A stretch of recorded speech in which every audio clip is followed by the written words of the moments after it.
She worked at the White House National Security Council under Presidents Obama and George W. Bush. Jillian, thank you so much for joining us. Obviously, the summit meeting really intended to show a united front. What is your reaction? Do you feel as if that they're succeeding in that this week? Well, I think you're right. The NATO 27 member countries are really gearing up for what I would call longer-term sort of amped-up engagement or standoff with Russia, and a big part of this meeting in 2016 is to really highlight. They're sending multinational forces over to Poland, including 1,000 troops. Do you feel like that's effective? That sends a good message? And by the way, we have about 2 minutes before we hear from the President, so our viewers know. We will respectfully interrupt you when that does happen. Yeah, so the 1,000 troops from the United States is a big part of that, but it's not the only component of the platform. They're amping up their cybersecurity defenses, they're readying a ballistic missile coalition capability, and they're also reinvigorating this pledge among the member countries to contribute 2% of their national GDP to the alliance. So that's kind of the sum total. And when we talk, one of the things that Kevin mentioned is that they sort of temper down maybe any fears or emotion with Brexit, something that maybe they weren't planning for when they were planning the NATO summit. How did they have to adjust to that? They completely had to readjust. I mean, the EU member countries are in complete disarray in the wake of Brexit. Consequences are not entirely known yet, but there's a lot of fear, a lot of exposure here, and so part of this is that in light of a weakened EU or a potentially weakened EU, NATO has really a more important role to play than ever before, not just in the collective defense, but in other areas like intelligence cooperation, economic cooperation, and so on. Unfortunately, we're going to have to interrupt you, Jillian. We're going to listen to the President now. He's in Warsaw, Poland. Take a listen. Once again, I want to thank the government and the people of Poland for hosting this NATO summit. And I especially want to thank the people of Warsaw for their wonderful hospitality. It is my third visit to Poland. Each time we have been received with tremendous friendship, and it signifies the close bonds between our two countries. I want to begin this press conference with events back home. This has been a tough week. First and foremost for the families who've been killed, but also for the entire American family. In my call yesterday to Attorney General Loretta Lynch, I stressed that the Justice Department and our federal government should continue to do everything that we can to assist the investigation in Dallas and to support the police and the city of Dallas as they deal with this tragedy. In my call to Chief Brown, I commended him for showing outstanding leadership during an extremely challenging time, and asked him to convey to all the officers and their families how the American people are grieving with them and that we stand with them. I'll have the opportunity to convey our condolences and show our solidarity when I visit Dallas in a few days. But before I do, let me just make some very brief points. First of all, as painful as this week has been, I firmly believe that America is not as divided as some have suggested. Americans of all races and all backgrounds are rightly outraged by the inexcusable attacks on police, whether it's in Dallas or any place else. That includes protesters.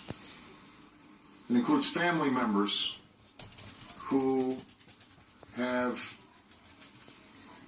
grave concerns about police conduct. And they've said that this is unacceptable. There's no division there. And Americans of all races and all backgrounds are also rightly saddened and angered about the deaths of Alton Sterling and Philando Castillo, and about the larger persistent problem of African Americans and Latinos being treated differently in our criminal justice system. So there is sorrow, there is anger, there is confusion about next steps, but there's unity in recognizing that this is not how we want our communities to operate. this is not who we want to be as Americans. And that serves as the basis for us being able to move forward in a constructive and positive way.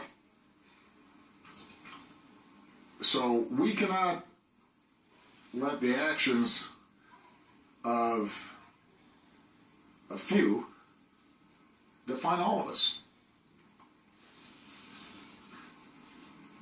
The demented individual who carried out those attacks in Dallas, he's no more representative of African Americans than the shooter in Charleston was representative of white Americans, or the shooter in Orlando or San Bernardino were representative of Muslim Americans. They don't speak for us. That's not who we are.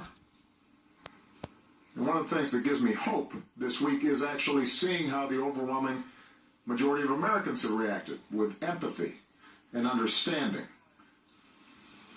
We've seen police continue to reach out to communities that they serve all across the country and show incredible professionalism as they're protecting protesters.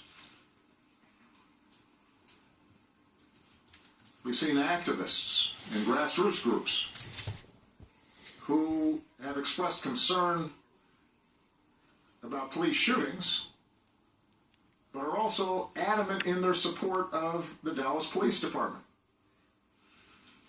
which is particularly appropriate because the Dallas Police Department is a great example of a department that has taken the issue of police shooting seriously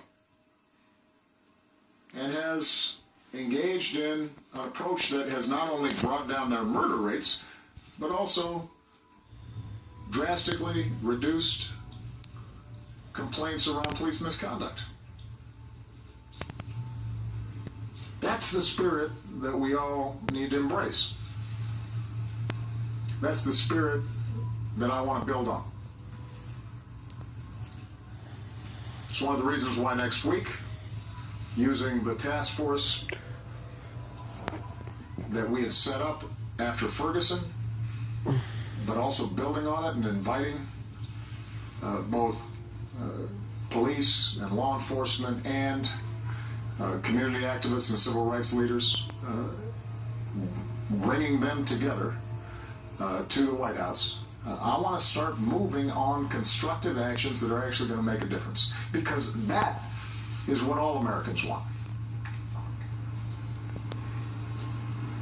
So when we start suggesting that somehow there's this enormous polarization and we're back to the situation in the 60s, that's just not true. You're not seeing riots, and you're not seeing police going after people who are protesting peacefully.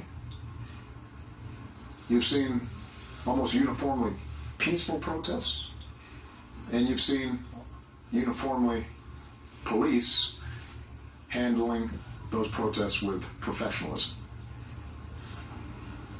And so as tough, as hard, as depressing as the loss of life was this week, we've got a foundation to build on. We just have to have confidence that we can build on those better angels of our nature. And we have to make sure that all of us step back, do some reflection, and make sure that the rhetoric that we engage in is constructive and not destructive. That we're not painting anybody with an overly broad brush. That we're not constantly thinking the worst in other people rather than the best. If we do that, then I'm confident that we will continue to make progress. Now, here in Europe, this is a pivotal moment for our alliance. In the nearly 70 years of NATO, perhaps never have we faced